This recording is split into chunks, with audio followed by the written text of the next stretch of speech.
Hiyo ndio changamoto ambayo tuko nayo kubwa na wizara, ya kwamba wizara bado haijaeleza wazazi kinagaubaga ni fedha ama pesa ngapi watazohitajika kulipa.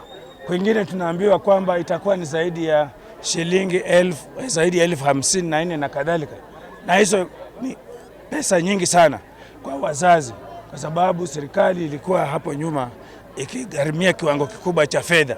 Kwa hivyo bado iomba serikali ya kwamba iangalie huu mzigo ambao wazazi wanatarajiwa kuubeba. Isipofanya hivyo, watoto wengi watabaki nyumbani bila kwenda shule.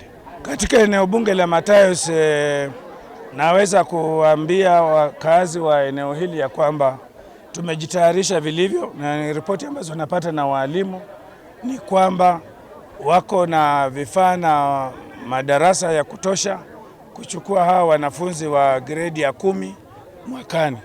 Of course changamoto bado zipo, kwa sababu huu ni mtaala mpya na kila kitu kitakuwa kipya.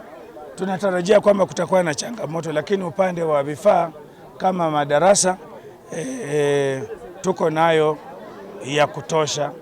Vifaa vingine bado vitahitajika, na kama mfumo wote mpya lazima utakuwa na changamoto. Tutakabiliana na hizo changamoto jinsi zinavyokuja. Walimu wamejitayarisha vya kutosha, na pia nataka kushukuru walimu wa shule zetu katika huu mtihani ambao matokeo yake yalitoka hivi majuzi.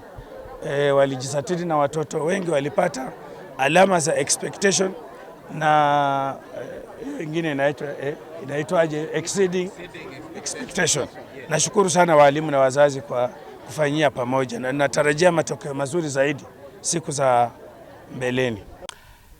Ninajua kwamba afisi ya education walichukua shule yetu, tuliandikishwa, so tunahitaji kuwa katika ile orodha ya mashule zenye selection ikifanyika pia tutapokea wanafunzi. Kitu ambacho ninajua ni kwamba serikali kwa wakati mwingi wamekuwa katika hali ya kupendelea, wakifanya selection wanaegemea upande wa public schools. Nataka kuomba kwamba serikali ipate kuelewa ya kwamba pia private schools wako mara nyingi tunachangia pakubwa. Kwa mfano vile nimesema, almost 60% ama 70% ya watoto hapa tunawasaidia kusoma pasipo wao kulipa karo. And this is citizens of this nation. And hapo ndio tunakuwa na changamoto. Kwa mfano kuna manufaa, kuna vitu fulani ambao serikali inapeana wanafunzi, na kwa mfano maneno ya matibabu, tumekuanga juzi na mambo ya health wanapeana kwa watoto fulani, watoto wa private schools hawapeani, but these are citizens.